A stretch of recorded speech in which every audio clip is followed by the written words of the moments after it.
상대적입니다. 이기기도 하고 지기도 합니다. 이기는 사람이 있으면 지는 사람도 있죠.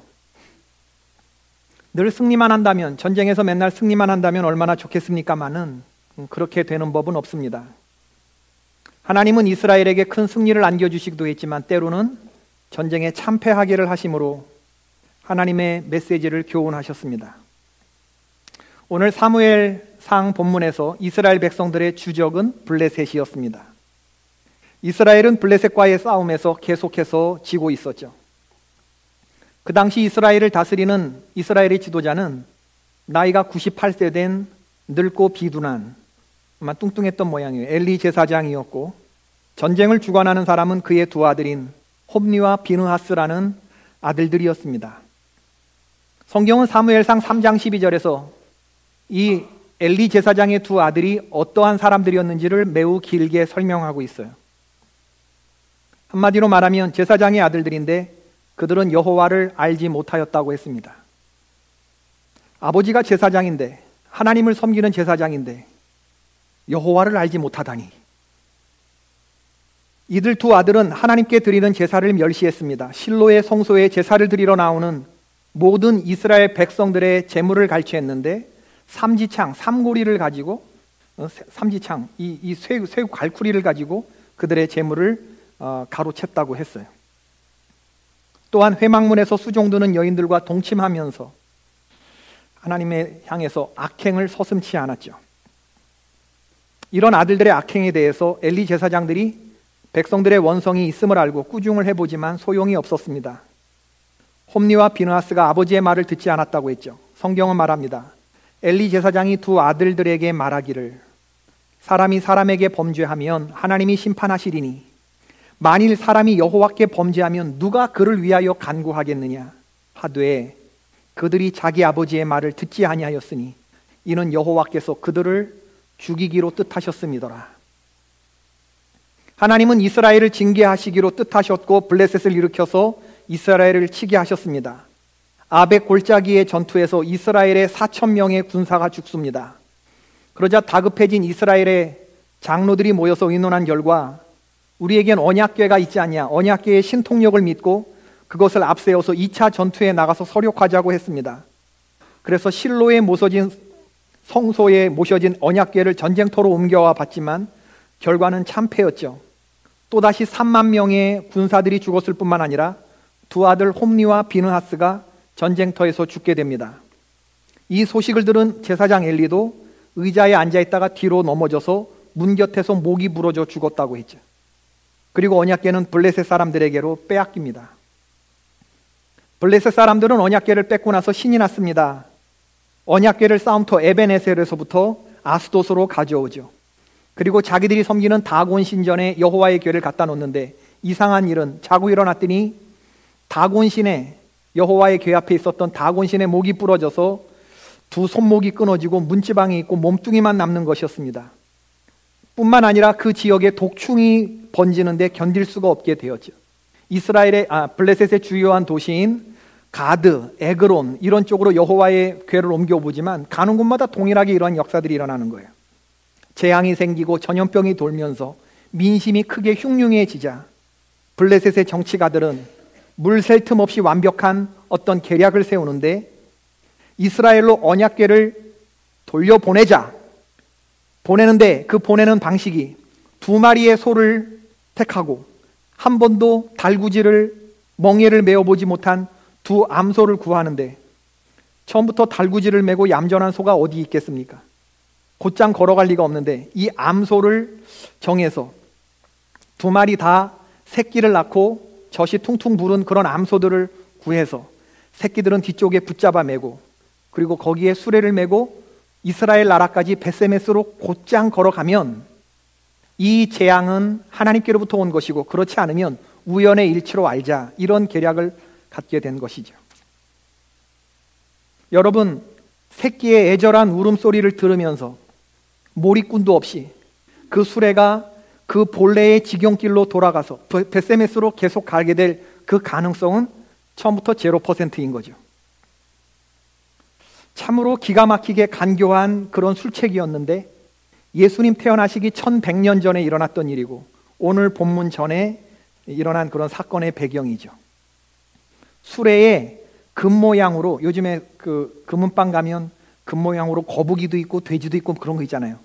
근데 그렇게 금 독종과 금쥐, 쥐 모양을 만들어서 이 금 조각, 황금 조각을 10개를 이 수레에 이 소에다 맸습니다.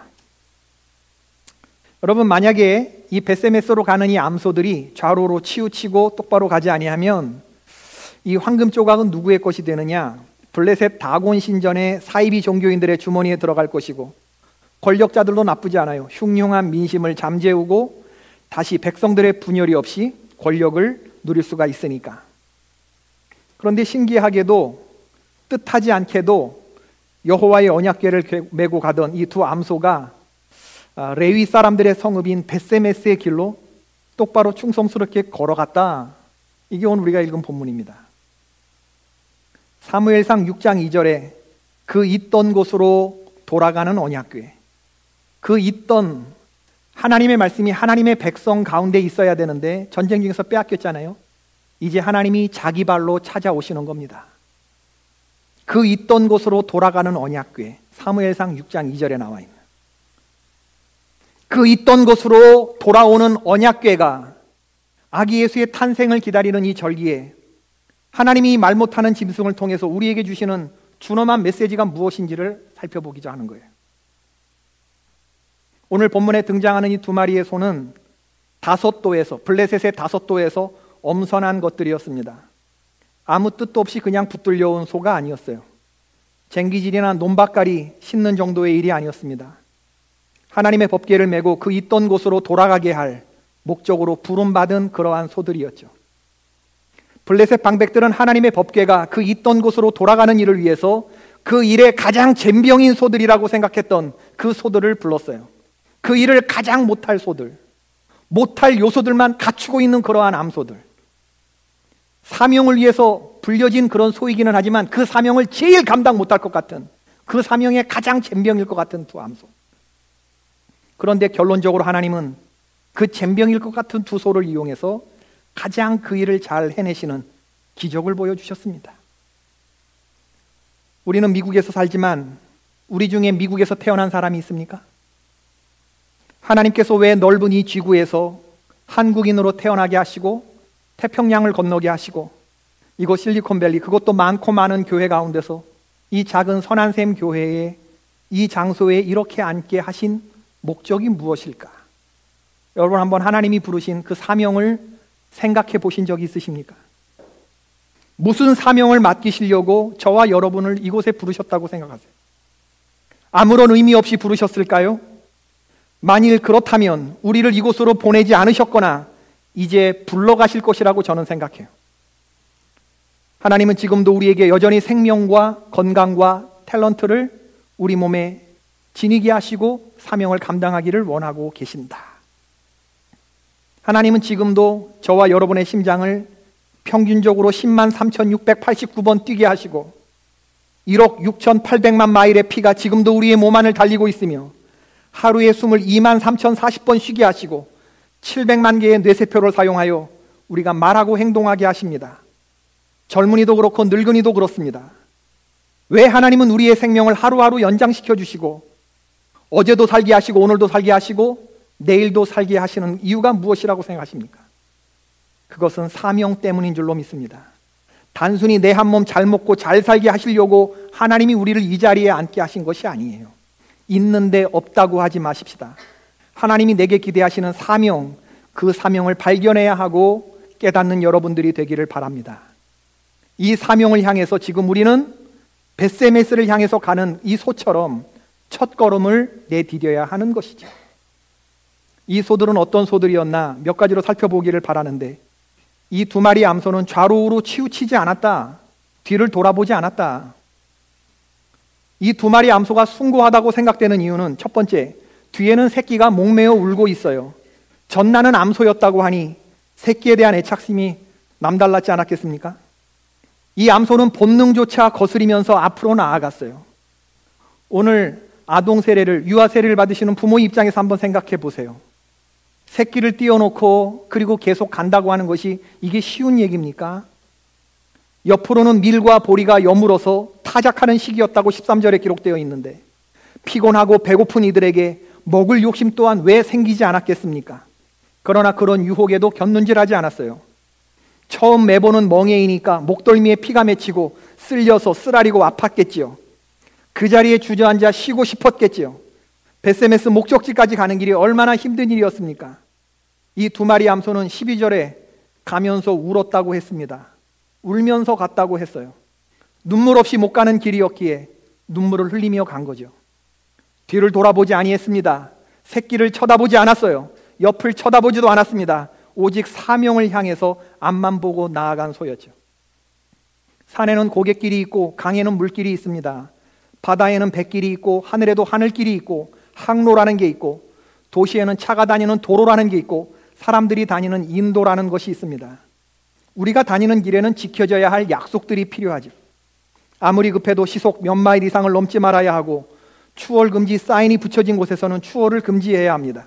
이 모든 것들은 사고를 예방하기 위함이고 오가는 사람들 모두의 유쾌한 여행을 위해서죠. 취중 운전을 하다가 인도로 뛰어든 차량 때문에 귀한 생명을 잃거나 졸음 운전을 하다가 중앙 분리대를 들이받고 그리고 넘어오는 이런 사고를 내는 경우를, 그래서 아까운 목숨을 잃는 경우를 우리들은 종종 봅니다.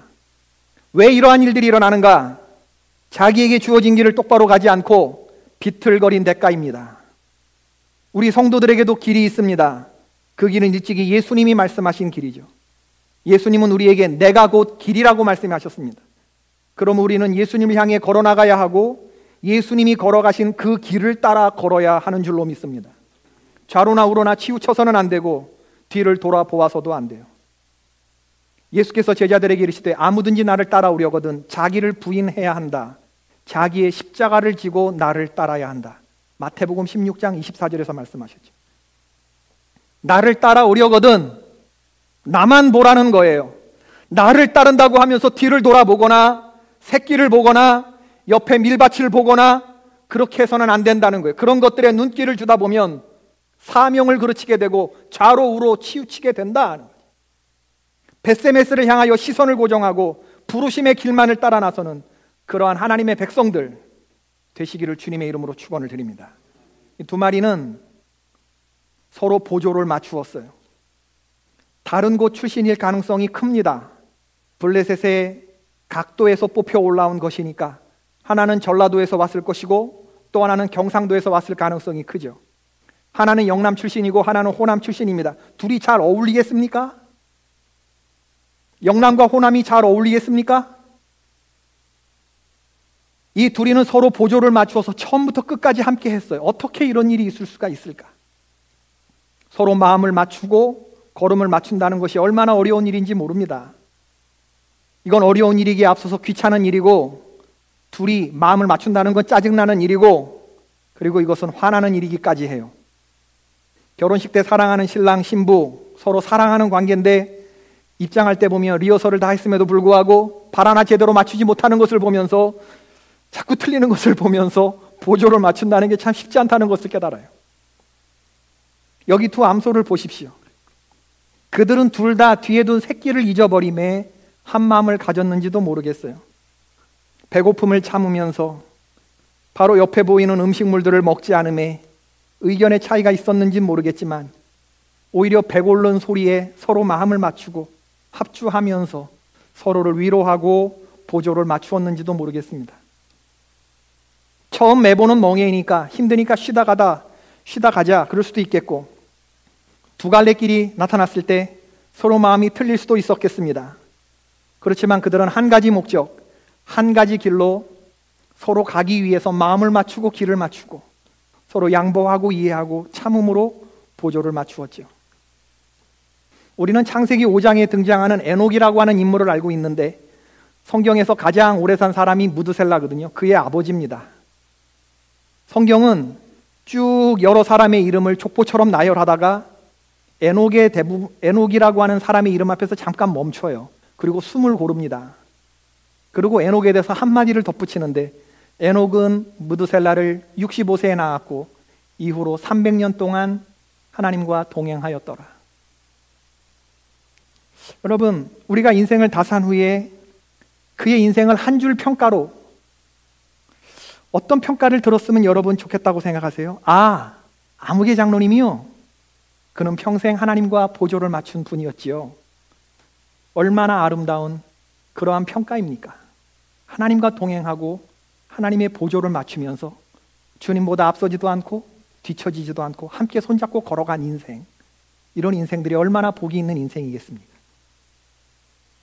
박조준 목사님 설교에서 들은 얘기인데, 성도들 집에 신방 갈 때 신방대원들 둘이 싸웠다고 그래요. 한 사람은 오른쪽 편으로 가야 된다고 그러고 한 사람은 왼쪽 편으로 가야 된다고 그러고, 이쪽으로 가야 빠르다고 그러고 아니다고 이쪽으로 가야 빠르다고 그러고, 그리고 서로 평상시 무슨 원한이 있었는지 둘이 싸웠다는 거예요. 그리고 각기 제 길로 갔답니다. 이럴 때 목사는 누구를 따라가야 하는가?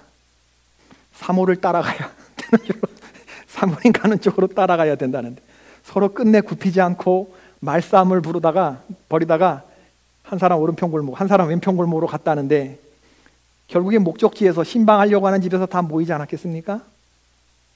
찬송가를 부르는데 그렇게 은혜가 안 되더라네. 둘이 그렇게 은혜가 안 되더라는 거예요. 마음이 편하지가 않더래요. 여러분, 신앙생활을 혼자 하면 얼마나 편하겠어요, 집에서. 그러나 하나님은 우리에게 공동체, 신앙생활은 시작부터 공동체를 주신 거거든요. 우리가 서로 마음을 맞춘다는 게, 싫은 사람들과 함께 같은 길을 간다는 게, 같은 멍에를 메고 가야 한다는 게 얼마나 쉽지 않은 일이겠습니까? 그렇지만 하나님은 우리가 마음을 맞추기를 원하시는 거예요. 두 사람이 함께 누우면 따뜻하겠거니와 한 사람이면 어찌 따뜻하랴. 한 사람이면 패하겠거니와 두 사람이면 능히 당하나니 삼겹줄은 쉽게 끊어지지 아니하느니라. 우리 한 사람 한 사람은 모래알일 수 있어요. 모래알은 서로 섞이지 않죠.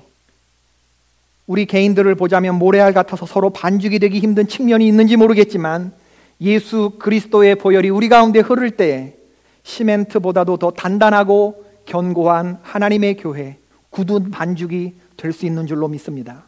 형제가 연합하여 동거함이 어찌 그리 선하고 아름다운고, 머리에 있는 보배로운 수염 곧 선한 셈의 모든 성도들의 수염에 흘러서 그 옷깃까지 내림과 같고, 헬몬에 있으리 시온의 산들의 내림 같도다.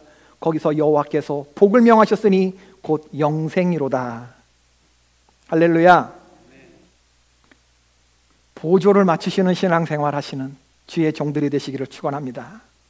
신앙생활은 힘든 사람과 함께 하는 거예요.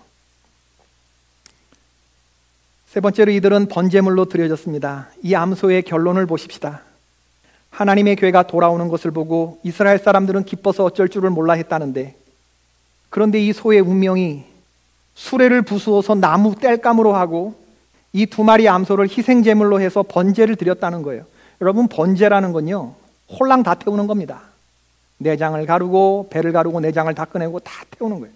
번제는 다 태우는 거예요. 번트 어퍼링이라고 하는 건 남기는 게 없이 다 태우는 겁니다. 송두리째. 끝까지 자기를 아낌없이 바친 벳세메스의 길을 걸어온 두 암소가 그 마지막에 순교로 일생을 마무리하는 겁니다. 짐승에게도 천국이 허락된다면 이 두 마리 암소가 천국에 지금 가 있지 않을까, 그런 생각을 해보게 돼요. 사도 바울은 로마서 12장 1절에서 내가 하나님의 모든 자비하심으로 너희를 권하노니 너희 몸을 하나님이 기뻐하시는 거룩한 산 제사로 드리라 라고 했을 때, 그 제사는 제물의 의미가 들어가 있는데, 바울이 생각한 그 제물은, 그 제사는 번트 오퍼링이었어요. 남기지 않고 다 태우는 번제였습니다. 서울에 사는 어느 가정에 개를 훈련시켜서 심부름을 시켰다는데, 바구니에 돈을 넣고 개의 입에 물리면 정육점에 가서 고기를 사오는 심부름을 잘하는 개였습니다. 그러다가 주인이 부산으로 이사를 가게 되었는데, 이사 간 후에 하루는 개를 데리고 시장 보는 법을 가르치기 위해서 바구니에 돈을 넣고 개의 입에 물려서 같이 시장을 갔는데, 얼마쯤 왔다 갔다 해보니까 개가 보이지 않는 거예요. 아무리 찾아도 찾을 수가 없었습니다. 며칠이 지나도 개가 나타나지 않아서 사람들에게 수소문을 하고 방송까지 했지만 개의 소식이 없었습니다. 이때 개는 바구니를 입에 물고 서울에서 갔던 그 정육점을 찾아서 간 거예요. 부산에서. 헐떡거리면서 침을 흘리며 고깃집에 갔는데, 정육점 주인은 오랜만에 개를 보고서는 고기를 바구니에 넣어 주었고, 이 개는 곧장 서울에서 물건을 띄어다가 다시 부산으로 내려가는, 사흘 만에 개가 나타났는데 가져온 고기에서는 상한 냄새가 나고 사흘 동안 먹지도 마시지도 못하고 헐떡거리면서 달려온 개가 자기 주인집 대문에 들어서자 거품을 울고 쓰러져 죽었다는 거 아닙니까? 참으로 충성스러운 개죠. 우리도 소를 그렇게 부려먹죠. 소 좋아하십니까? 평생 논밭갈기 하고 잡아먹을 때는 고기뿐만 아니라 혓바닥도 먹고 꼬리도 먹고 피도 먹고 내장까지 먹고 뼈까지 구워 먹고 삶아 먹고 튀겨 먹고 볶아 먹고 찢어 먹고 갈아 먹고 그렇게 다 부려먹고 나서 수고했다고 기념비 세워주는 소는 없죠. 만일 너희 믿음의 제물과 봉사 위에 내가 나를 번제로 드릴지라도 나는 기뻐하고 너희 무리와 함께 기뻐할지어다. 우리 성도들이 가는 길이 바로 이런 길이라고 한다 그러면 기쁜 마음으로 여러분 이 길을 걸어가실 수 있으시겠어요? 어느 어머니가 너무 열심히 일을 하니까 아들이 보다 못해서 물었다고 그래요. 어머니, 무슨 일을 그렇게 열심히 하십니까? 어머니 대답이 촛불이 하나밖에 없는데 자꾸만 타들어가니 꺼지기 전에 열심히 일해야 하지 않겠니? 영국의 유명한 전도자 이벤스라고 하는 분이 자신이 과로에 지칠 정도로 열심히 일하는 것을 본 어느 친구로부터 너무 무리하면 좋지 않으니까 쉬어가면서 일해라, 그런 말을 들었을 때 내 생명을 불태우는 것이 탕진해 버리는 것보다 훨씬 좋은 일이네 라고 대답했다고 그래요. 영국 해군 사관학교 학생들이 존경하는 넬슨 제독이 있는데 트라팔가 스퀘어에 가면 그의 동상이 있다고 그럽니다. 넬슨 제독이 트라팔가 해전에서 부상당한 채 지휘하다가 숨진 것을 기념하면서 세계적인 제독, 그 제독을 기념하면서 한 동상인데 그 동상 밑에는 이런 말이 적혀 있다고 그래요. 하나님 감사합니다. Thanks God, I have done my duty. 제 사명을 완수했습니다. 여러분, 오늘 하나님은 말 못하는 짐승을 들어서 여호와의 말씀이 희귀하고 이상이 흔히 보이지 않고 사람들이 각자 자기의 소견이 옳은 대로 행할 때, 하나님의 백성들이 하나님의 말씀을 지키지 못했을 때, 하나님을 믿는 성도들이 단 한 사람도 없었을 때, 하나님은 말 못하는 이 두 마리 암소를 통해서 당신의 백성들에게 하고 싶은 말씀이 있으셨던 거예요. 사명자들이 어떻게 살아야 하는지, 주의 길을 간다는 게 뭔지, 좌로우로 치우치지 않는다는 게 무슨 의미인지, 쟁기를 잡은 자는 뒤를 돌아보지 않는다는 게 무슨 의미인지, 자신의 몸을 관제로 드린다는 게 무슨 의미인지, 예수 그리스도를 믿는다는 게 뭔지, 하나님은 어떠한 사명자를 기다리시는지 오늘 그 말씀을 하고 계시는 것입니다. 하나님의 말씀을 지켜야 할 백성들이 그 말씀을 지키지 못하고 언약궤를 빼앗겼을 때, 세상의 조롱을 받을 때, 하나님은 말 못하는 짐승 두 마리 암소를 통해서, 말로 못하면 행동으로 이 두 마리 암소를 통해서 당신의 백성들에게 계시하셨습니다. 오늘 하나님의 안타까운 마음으로 우리에게 말씀하시는 그 메시지를 들을 수 있기를 바라요. 신앙생활은 기쁨만 있는 길이 아닙니다. 눈물 나는 일들이 얼마든지 많이 있죠. 신앙생활의 맛은 십자가의 눈물의 길을 기쁜 마음으로 걸어가는 것입니다. 하나님의 영광이 임하고 말씀이 다시 우리 가운데 자리하기 위해서 희생이 필요하다고 하면 누가 그 고결한 피를 벳세메스로 가는 이 두 마리 암소처럼 흘릴 것인가? 내가 누구와 함께 이 사명을 감당할 것인가? 세상의 욕심을 제어하고 하나님의 사람으로 서기를 바라는 사람이 누구입니까? 2016년 대강절에, 이제 다음 주에 성탄절인데 이 대강절 네 번째 주 마지막 주에 벳세메스로 가던 두 마리 암소와 같이 주여 주의 종이오니 주의 뜻대로 사용하여 주옵소서라고 우리 가운데 고백할 수 있는 사람이 하나라도 서 있다면 그 사람의 심령 가운데, 그 사람 심령 가운데 아기 예수가 오실 것입니다. 예수 그리스도가 우리 성도들의 심령 가운데, 그리고 우리 선한샘 공동체에 오시기를 주님의 이름으로 축원합니다.